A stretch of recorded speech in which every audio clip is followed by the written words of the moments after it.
prazer e uma honra poder, mais uma vez, poder falar com a igreja.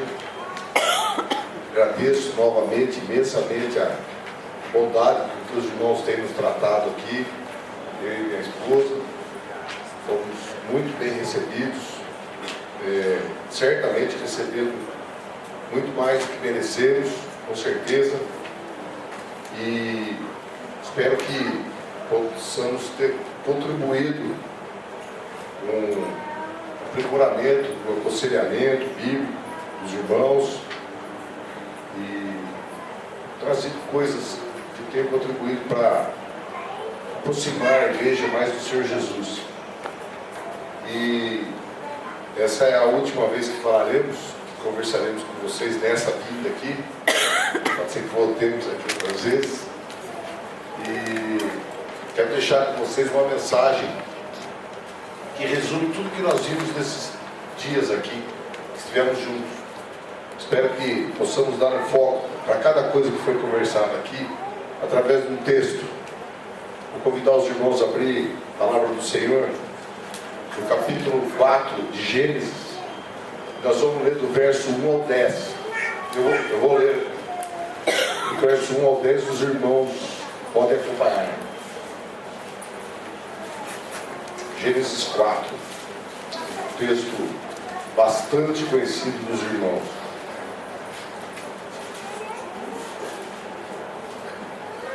Diz assim a palavra do Senhor: coabitou o homem com Eva, sua mulher. Esta concebeu e deu à luz a Caim. Então disse: adquiri um varão com auxílio do Senhor. Depois deu à luz a Abel, seu irmão. Abel foi pastor de ovelha e Caim lavrador. Aconteceu que no fim dos tempos trouxe Caim do fruto da terra uma oferta ao Senhor. Abel, por sua vez, trouxe das primícias do seu rebanho e da gordura deste. Agradou-se o Senhor de Abel e de sua oferta, ao passo que de Caim e de sua oferta não se agradou.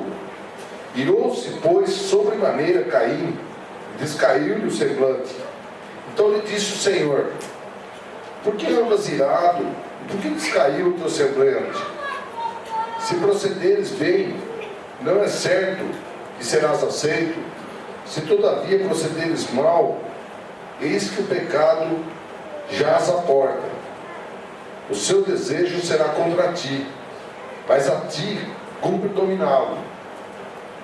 Disse Caim a Abel, seu irmão: vamos ao campo. Estando eles no campo, sucedeu que se levantou Caim contra Abel, seu irmão, e o matou. Disse o Senhor a Caim: onde está Abel, teu irmão? Ele respondeu: não sei. Acaso não sou tutor do meu irmão? Sou eu tutor do meu irmão? Ele disse: Deus, o que fizeste? A voz do sangue do teu irmão clama da terra a mim. Vamos orar mais uma vez? Pai, obrigado porque podemos te cultuar livremente nesse país, podemos elevar o nome de Jesus,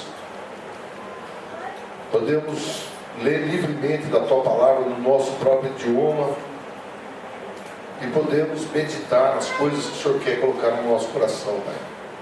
Por isso eu quero clamar agora em nome de Jesus, que o Senhor fale mais uma vez ao teu povo, que o Senhor possa usar esse texto para nos ensinar coisas profundas, Pai, de como temos vivido os nossos dias. Trabalhe em nós, Pai, que isso seja para glorificar e honrar o nome do Senhor unicamente. Nós oramos no nome de Jesus. Amém. Meus irmãos, há pelo menos uns 200 anos, nós temos assistido uma enxurrada de filósofos, teólogos, médicos, pensadores e outros tentando dar sentido, ou pelo menos algum entendimento, ao papel que o homem, como o único ser portador de entendimento, o único que foi criado à imagem e semelhança de Deus, que tem capacidade de comunicação aprimorada, que guarda os seus registros em arquivos, seus registros históricos, e que tem pensamentos acerca de si mesmo. E essa humanidade nesses últimos 200 anos organizou-se também socialmente de uma forma que vem mudando, de uma forma mutante ao longo desses anos. E durante essa história toda que tem se passado, chegando até os dias atuais, nós vemos que ela ficou completamente centrada no indivíduo, na individualidade, no pluralismo e no secularismo. No entanto, ainda resta, nesses tempos presentes, um lugar para o divino, para as coisas espirituais, né? Porém, por absoluta pressão da filosofia do século XXI, a chamada filosofia da modernidade, né, que nós estamos vivendo, a ciência e a fé, ao longo desses 200 anos, tem sido colocada em pavimentos distintos.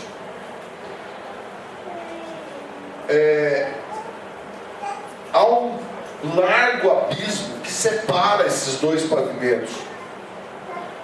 Elas não são mais duas faces da mesma moeda. Na verdade, o que essa filosofia pós-moderna propõe é que no andar de baixo, no dia a dia, nas coisas da minha rotina, nas coisas familiares, nos meus estudos, nos meus relacionamentos, nas minhas transações comerciais, nas coisas que eu faço rotineiramente, na forma que eu utilizo meus conceitos científicos, psicologizados, etc. Tudo isso fica nesse andar de baixo. No andar de cima, onde estão os meus pensamentos, as minhas crenças, as coisas mais profundas que eu acredito, lá nesse andar de cima, tem lugar para o meu Deus. O meu Deus, seja lá qual ele que eu acredite. Quem mora lá em Tóquio, crê lá que não há Deus. Acha que há um nirvana onde o homem é elevado a um padrão superior. Quem mora na Índia acha que tem milhares de deidades, né? Há um Deus para cada dia do ano, para cada estação, para cada coisa. Quem mora no Oriente Médio crê que há um Deus único, que se chama Alá.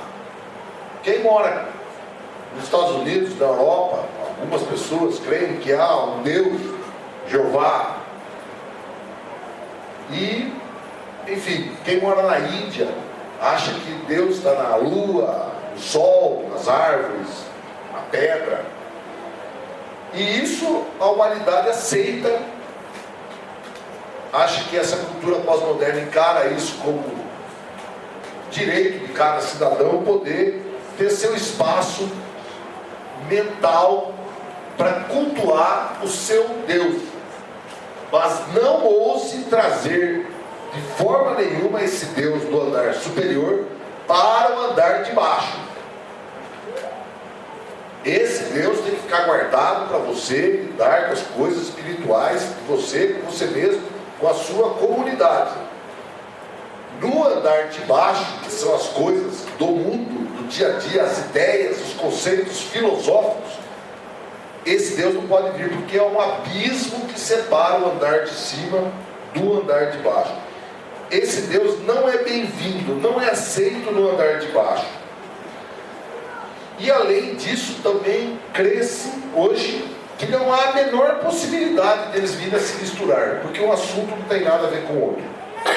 Deus que habita no pavimento superior não serve para as lutas do meu dia a dia, não serve para direcionar a minha carreira, não consegue dar resposta aos conflitos relacionais que eu tenho. Na verdade, ele fica escondido no andar superior, e eu não consigo nem conhecê-lo direito. Eu não consigo ter muita intimidade com ele, porque ele fica tão escondido lá no andar superior. E eu, na verdade, os momentos que eu tenho maior intimidade com ele é quando eu preciso dele. Quando chega uma situação que as coisas do andar de baixo não conseguem dar resposta para a minha vida. Quando um psiquiatra, um médico, um psicólogo a televisão, qualquer outra coisa, não der resposta para o meu drama, aí eu me lembro que no andar superior há um Deus, e que Ele pode ter, sei lá, vai que Ele tem por acaso alguma solução para mim. Então eu costumo buscá-lo nos momentos em que eu já tentei todas as formas de resolver o problema e não consegui. Então, já que nós tentamos tudo e não conseguimos nada, não, agora só Jesus na causa, como dizem, né? Será que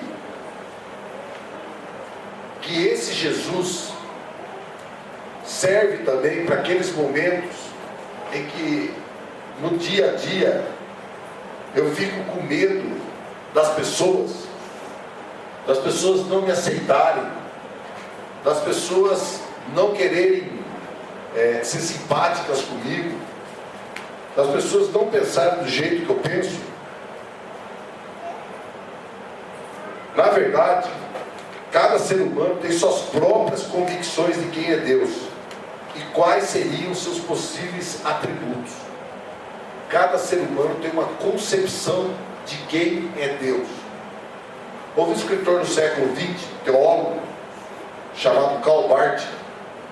Ele dizia que esse termo Deus podia ser atribuído a diversos sentidos, assim como a palavra teologia.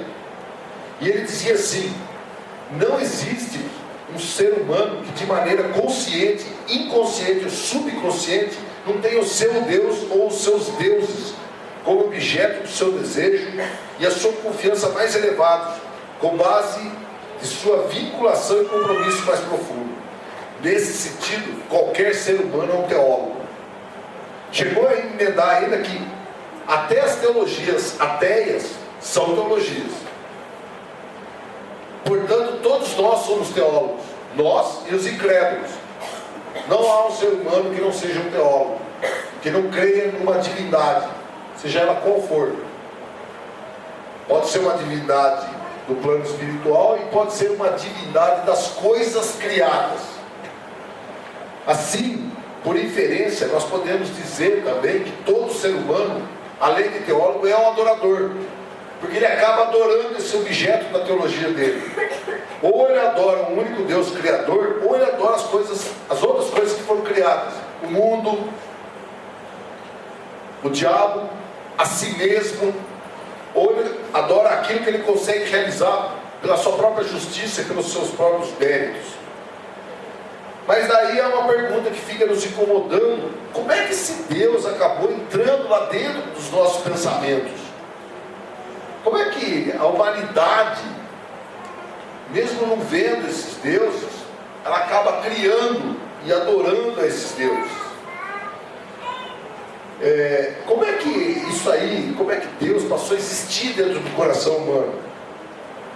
Eu gosto muito da ideia de C.S. Lewis, um escritor do século XX também, que diz que nós nascemos com um senso de deidade dentro de nós, como se nós soubéssemos, por uma experiência já vivida, que há um Deus.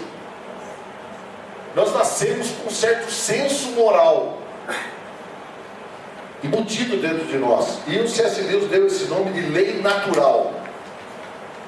A criança, quando nasce, ela já sabe que ela não aprendeu ainda, mas ela já tem noção que matar é errado. Quem ensinou isso para ela? Ela nasceu com esse senso, né? Mas nós podemos confiar em algo tão abstrato assim? Esse senso moral, o que ele tem a me dizer nos momentos que eu tenho que fazer escolhas? Quando eu tenho que fazer alguma escolha moral, esse sentimento que há uma deidade, como é que isso participa dessa decisão que eu vou fazer? Enfim, há um certo e um errado a seguir, afinal de contas. É certo eu fazer isso? Ou é errado eu fazer isso? Quem disse isso? Que Deus que eu estarei adorando se eu fizer isso ou se eu fizer aquilo? Esse nosso movimento diário, nossas atividades cotidianas, quando nós estamos na luta do dia a dia, nós não paramos para ficar pensando nesse assunto aqui. Será que eu estou adorando um Deus X, Deus Y? Será que agora eu vou Sair de casa para o trabalho, vou pôr uma roupa. O que tem a ver isso com adoração a algum Deus? Vou pedir para minha mulher passar minha camisa porque ela está amassada. O que isso tem a ver com a adoração de algum Deus? Ou será que isso não tem nada a ver com a adoração de nenhum Deus? Será que nós vamos fazendo as coisas como que o impulso interior nos estivesse movendo a todo instante? Na verdade, creia nisso. Esse impulso interior que te move para esta ou para aquela direção, ele é direcionado pelo seu coração. O nosso coração nos direciona a cada momento, a cada decisão que nós tomamos. Antes de eu falar uma palavra, meu coração já decidiu o que eu vou falar, como eu vou falar, com que entonação eu vou falar. Se eu vou ser mais rude, menos rude, se eu vou ser polido, se eu vou ser sarcástico, isso já brotou lá dentro do meu coração. Porque o coração é a sede das decisões morais que eu tomo diante de Deus, que eu tomo diante do outro, que eu tomo diante do mundo, das situações que surgem no meu dia a dia. A psicologia secular chama isso daí de mente ou de superego. Se você perguntar para qualquer psiquiatra, o que é esse senso moral que nós temos? Ele vai falar, é o superego, que fica vigiando o ego o tempo todo, não é? E que é esse superego que dita os valores morais da sociedade que nós vivemos. E é ele que julga os movimentos da psique humana. Só que a Bíblia, ela prefere usar a palavra, ao invés de psique, ela usa a tradução da palavra psique. A palavra psique significa alma. E nas escrituras, além de alma, tem outras palavras sinônimas que a Bíblia emprega como correlatas: coração, espírito, mente, vontade, disposição, consciência, eu oculto, natureza interior. Como eu disse de manhã, eu prefiro usar a palavra coração, porque afinal de contas eu sou cardiologista. Desde a criação do homem, Deus tem falado ao coração deste homem, que foi sua criação, feita a sua imagem e semelhança. E Deus pode nos falar ao coração por todo o tempo. Indo um pouco para o texto bíblico agora. Qual que era o contexto que esse evento aconteceu? Então, nos 3 capítulos anteriores, Deus criou o homem e a mulher, né? E eles já haviam sofrido a queda, que tinham sido tentaram se esconder de Deus, mas sem sucesso, obviamente. Não se arrependeram do pecado. O Senhor definiu que as dificuldades que recairiam por toda a humanidade seriam consequência daquela queda, e o relacionamento com Deus foi rompido. Entre eles, né, entre o casal com Deus e com toda a natureza.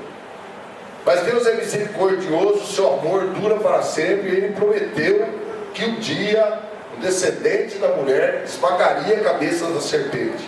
Providenciou roupas para o casal e convidou-os a sair do Éden. E agora nós estamos lendo o texto desse casal que acabou de sair do Éden. É o capítulo 4. Aí o que aconteceu? Nós não vamos discutir aqui uma série de questões acerca dessa porção das Escrituras, porque não tem nada a ver onde nós queremos chegar. Então, eu não vou falar aqui se Caim e Abel poderiam ser gêmeos. O Calvino achou que isso poderia acontecer, porque há relatos só de uma gestação e 2 nascimentos. Nós não vamos discutir isso, se eles são gêmeos ou não importa. Também não vamos discutir. Depois Deus manda Caim para uma cidade lá. Pô, como cidade? Se não tinha nada, eles acabaram de sair do Éden. Não vamos discutir isso daí. E também não vamos discutir que Caim acabou se casando com uma mulher. Mas que mulher? É a irmã dele. Não vamos discutir isso aí, porque não está em discussão isso aqui. Nós vamos discutir uma questão só: Caim, Abel e Deus. Só.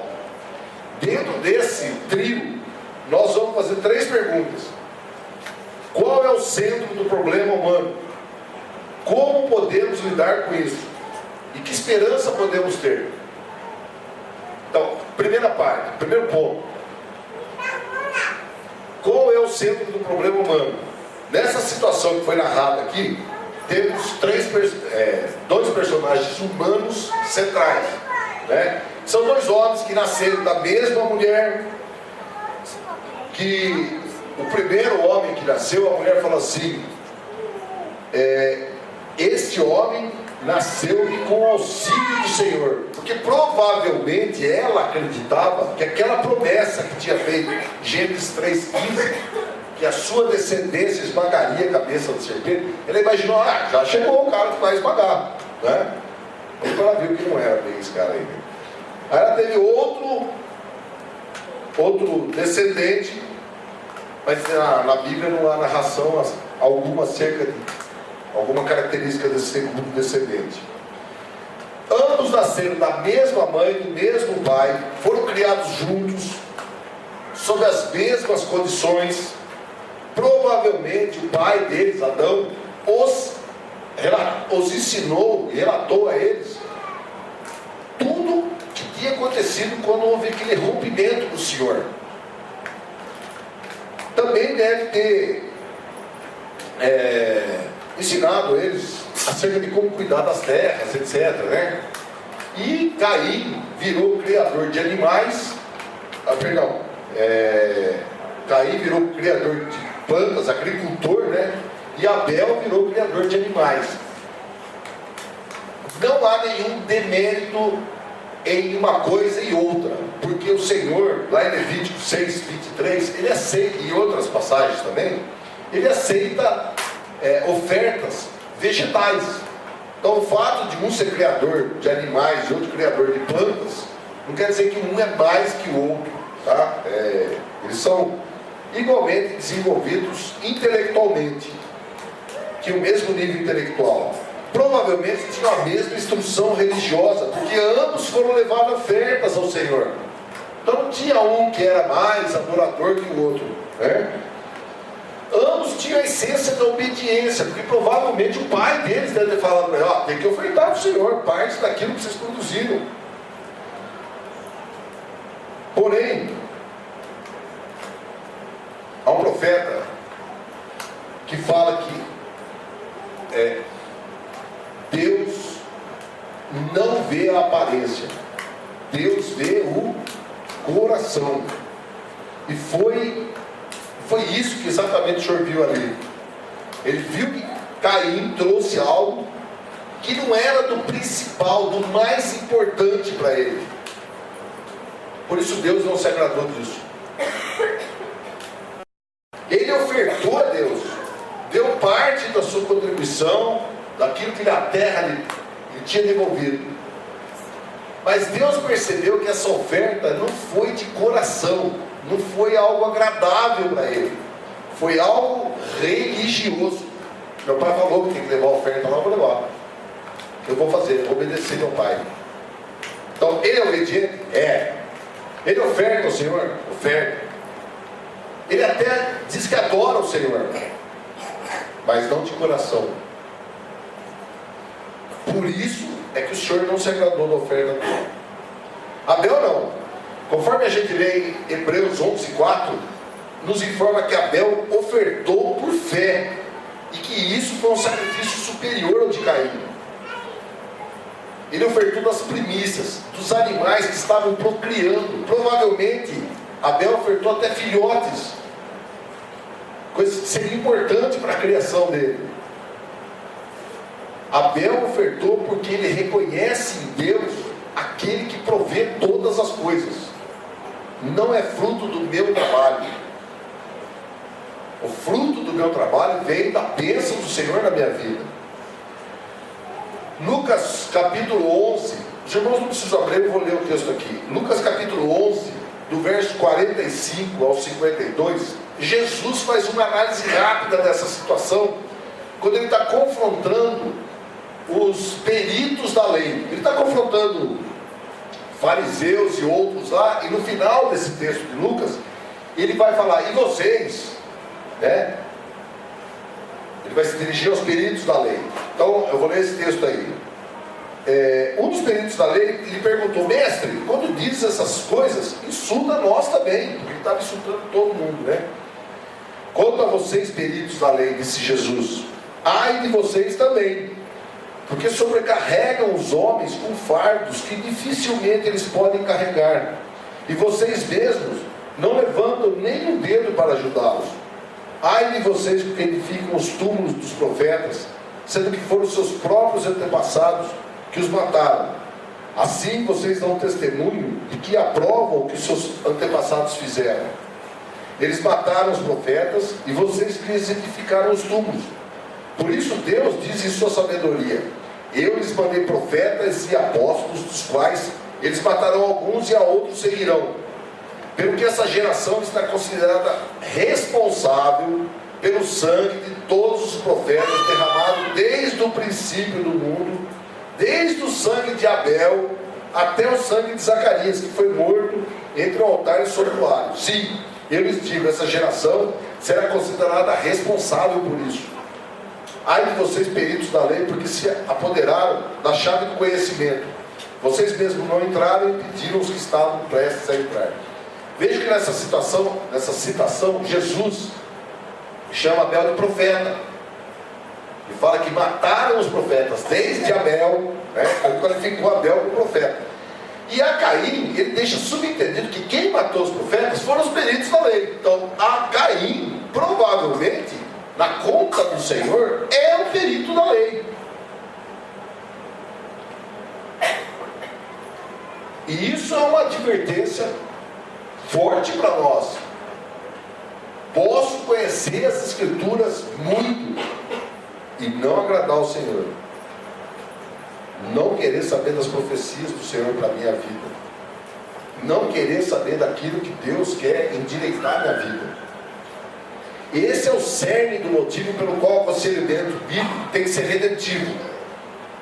Pecado faz separação entre nós e Deus. Mesmo que conheçamos a lei, ao Senhor, a graça, a morte vicária de Jesus, mesmo que venhamos à igreja todo domingo, mesmo que nos sentemos para cultuar a Deus todo domingo, ainda assim, às vezes, nós não adoramos a Deus. Não, minha igreja adorar. Sim, você vem adorar, mas não a Deus. Talvez uma outra coisa. O aconselhamento bíblico tenta nos mostrar que lutas da nossa vida, muitas vezes nós estamos adorando outros deuses. E isso vai acabar mal para nós mesmos. Eu me lembro de uma historinha do pastor Batislau, que ele contou uma vez no acampamento para nós, que eu achei ótimo, que serve exatamente para explicar essa situação.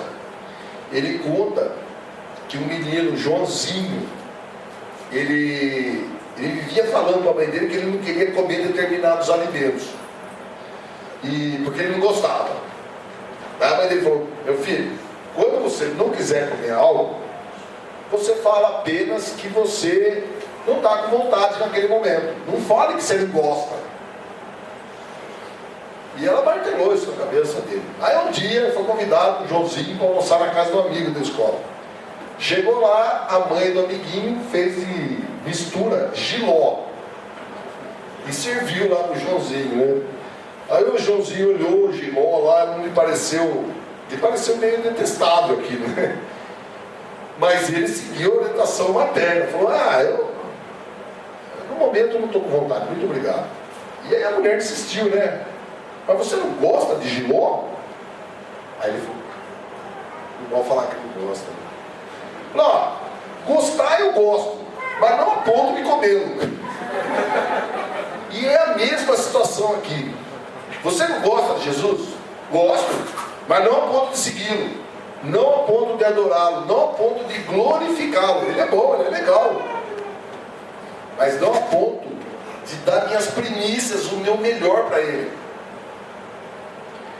É imprescindível que tenhamos em mente que o coração, que é do coração que provém todos os nossos pecados. Mateus 15, 19, Mateus 6, 21. É Jesus que afirma isso. Assim como o pecado, a adoração também nasce no coração. Quem que pode modificar meu coração? Somente um poder sobrenatural. Somente o divino preceptor, consolador pode nos soldar e ver onde que eu preciso mudar.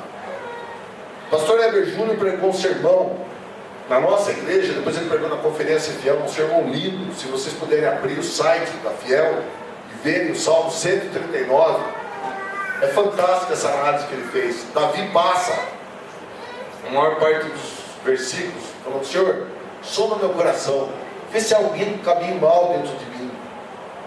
O Senhor me fez, o Senhor me conhece quando eu ainda era feto, o Senhor conhece todas as coisas da minha vida. Se eu descer ao abismo, se eu subir ao monte, não tenho onde me esconder do Senhor. O Senhor sabe tudo de mim. Por isso eu te peço, me mostra onde eu estou errado. Mas eu quero dizer também uma coisa para o Senhor: o fulano e o ciclano, eles andam abusando de mim. Daí ele já parou e pensou. Acho que extrapolei. Senhor, soma meu coração. E essa atitude nós temos que ter. É essa atitude.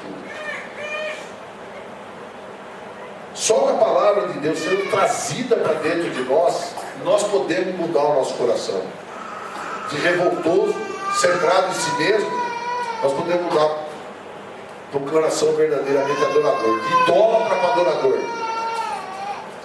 Podemos nos transformar numa planta que, ao invés de ter espinhos, podemos nos transformar numa planta que gere frutos, que honra e glorifica a Deus nos nossos relacionamentos, nos dispõe a trabalharmos para os nossos patrões como se estivéssemos trabalhando para Deus, nos dispõe a criarmos nossos filhos de maneira reta e santa, nos ajuda a termos discernimento nessa criação dos nossos filhos e nos ajuda a crermos na verdadeira justiça de Deus e esperarmos com paciência pela pátria celestial, onde nós vamos estar livres da presença do pecado. Precisamos do aconselhamento bíblico, porque o nosso problema se chama pecado, e quem trata disso é a Bíblia. Segundo ponto, como é que nós podemos lidar então com isso? Na verdade, o aconselhamento bíblico teve seu início imediatamente após a queda. O primeiro aconselhamento bíblico foi entre quem? Deus e Eva. Antes da queda, nós tínhamos ordenanças e diretrizes dadas por Deus, né? Enchei-vos e multiplicai-vos, blá blá blá, né? Vocês têm que viver juntos, como na sua carne e tal. Mas depois da queda, o Senhor sai em busca dos pecadores, né?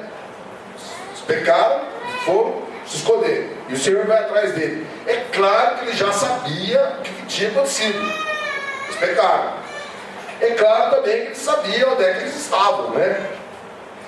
Porque após pecar, surge o quê? Vergonha e culpa, né? E é igualmente claro que Deus sabia também que estavam nus. E eles daí perceberam que estavam. Por quê? Porque o pecado nos deixa vulneráveis. Mas daí, mesmo sabendo tudo, o Senhor questiona eles. Por que o Senhor faz isso? Porque, na verdade, Ele está começando a realizar um aconselhamento bíblico. Um aconselhamento redentivo. Só que o que aconteceu? Houve arrependimento? Não. Não houve arrependimento. Então, a redenção ficou para uma promessa futura. Vai vir o descendente da mulher, né? Essa redenção seria o pagamento para reatar o relacionamento com o Senhor, porque ela vai pagar o preço desse reatamento. Diante de Caim e do seu erro fatal, acontece a mesma coisa. O Senhor vai atrás de Caim. Veja que sempre o Senhor vai atrás do pecador. E esse é um dos papéis do conselheiro bíblico: ir atrás de quem está precisando. Quem está precisando deve pedir ajuda, mas o conselheiro tem que ir atrás dele. E ele falou a Caim: por que você está furioso? Por que o seu rosto modificou? O Senhor sabe o porquê. Ele sabe que foi porque o Caim não adorou o Deus verdadeiro, porque ele ficou devendo. Ele sabe que o Caim estava sendo só religioso. Ele sabe que do interior do Caim não estava saindo verdadeira adoração. Algo dentro do Caim deve ter tocado a ele, né? Pecado, vergonha, culpa. Mas ele não se arrependeu também, né? E ele respondeu ao Senhor da forma que ele respondeu. Mas o Senhor continuou: se você fizer o bem, você não vai ser aceito. Mas se não fizer, saiba que o pecado ameaça a porta. Cabe a você conquistá-lo. Cabe a você dominá-lo. O Senhor estava confrontando. Você está maquinando o pecado aí dentro. O pecado brota dentro de nós, fruto da nossa iniquidade. Cabe a nós pedirmos ajuda do Espírito Santo para dominá-lo, parar essa maquinação, essa germinação, porque isso vai acabar em morte, que é o que aconteceu aqui. E o Senhor tinha confrontado a ele e mostrado que até a fisionomia dele já estava alterada, e disse que ele não seria aceito se cometesse o pecado. No original tem uma expressão lá que fala assim: o pecado está à porta. Essa expressão é a mesma palavra usada no capítulo anterior para Eva: seu desejo será para o seu marido. Essa palavra desejo que está aí, ela representa como que uma fera tentando abocanhar a pessoa. Não tem como escapar disso. Você vai ser engolido pela fera. E é disso que ele está falando. Ao invés de Caim, então, buscar redenção em Deus, ele buscou redenção nele mesmo, pelas próprias mãos dele. Apesar de alertado, ele assumiu, não refreou, ao contrário, deu vazão aos sentimentos que estavam dentro dele. E uma disposição forte no interior dele para contrariar o Senhor e odiar seu irmão. E amar a si mesmo. Porque no fundo, Caim matou Abel. Porque ele não teme ao Senhor e ele se ama. Você me prejudicou. Você fez eu passar vergonha. Você foi melhor que eu.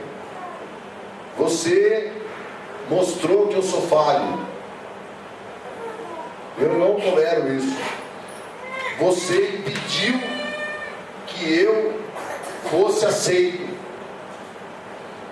Toda vez que nós não somos aceitos pelos outros, nós ficamos furiosos e queremos trazer a justiça para a nossa mão.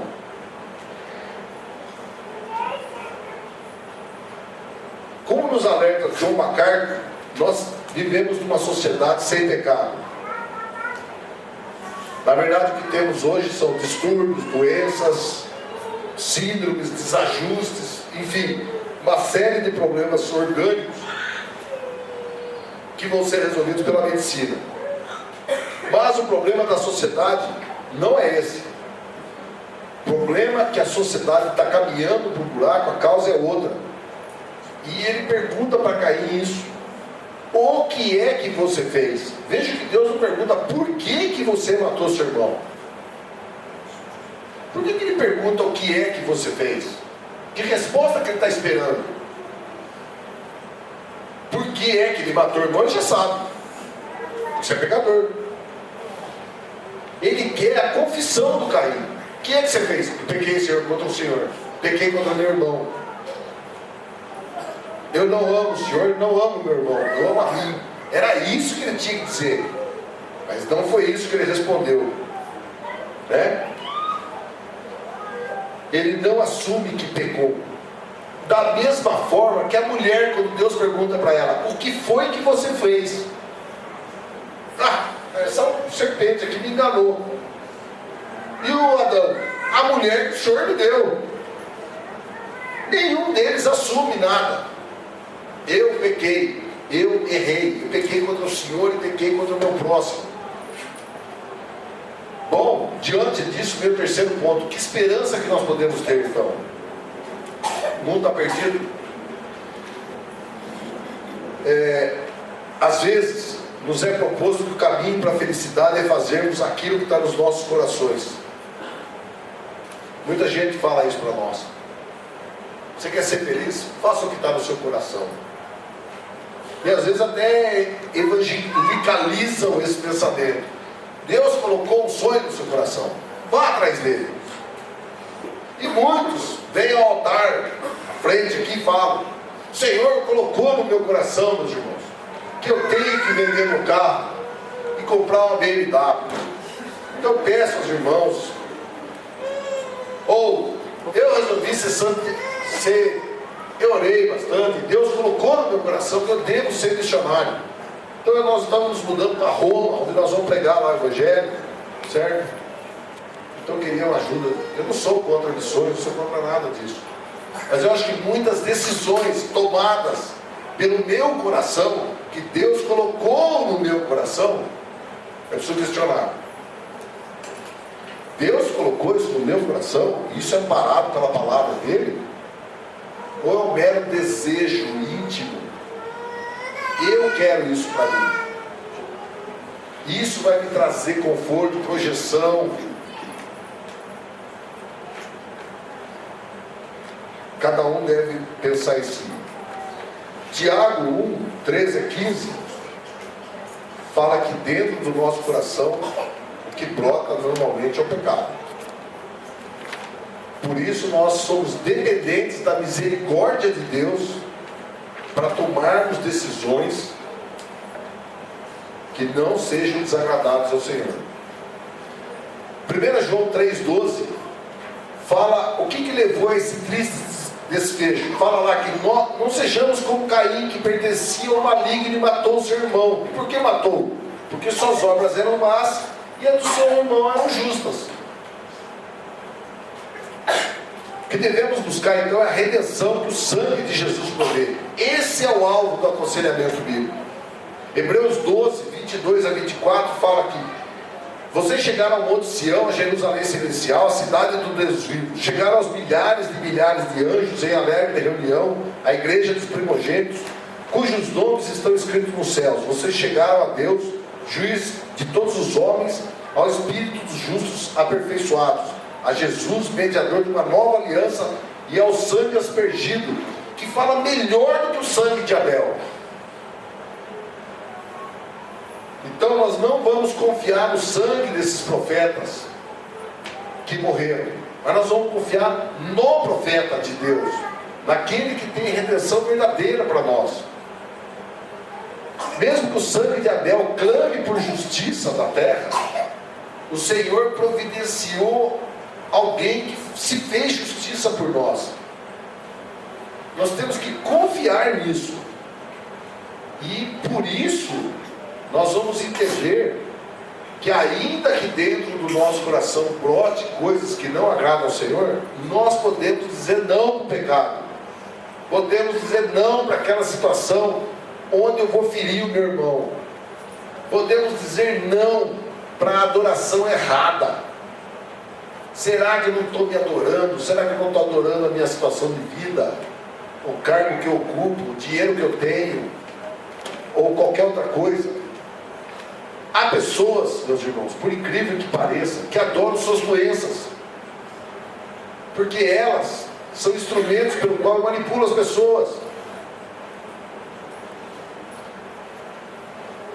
Nós temos que ser sábios nessa hora e pensar que Deus conhece profundamente o nosso coração, e Ele nos deixou algo preciosíssimo para ministrarmos ao nosso coração, que é a palavra de Deus, que nós cremos que é a única revelação que Deus tem, que é a revelação escrita. Nós hoje, eu não creio, o pastor também não crê nisso, os pastores, que nós temos profetas hoje que falam, assim diz o Senhor. Mas nós temos pessoas que são vocês mesmos, que podem se dirigir aos irmãos e falar: irmão, na palavra do Senhor adverte isso, vamos ler esse texto aqui. Ou, eu estou vivendo um problema, perfeito, vamos ver o que a palavra do Senhor tem que dizer sobre isso. Qual o problema? Qualquer problema. Problema emocional, financeiro, de saúde, seja qual for. A palavra de Deus, ela não tem só um consolo, mas ela tem um confronto. Será que você não está caminhando no caminho do Caim? Vamos agradecer a Deus por nos ter deixado a sua palavra e ter instruído irmãos capacitados a entendermos a sua palavra para ajudarmos uns aos outros. Queria orar mais uma vez com vocês.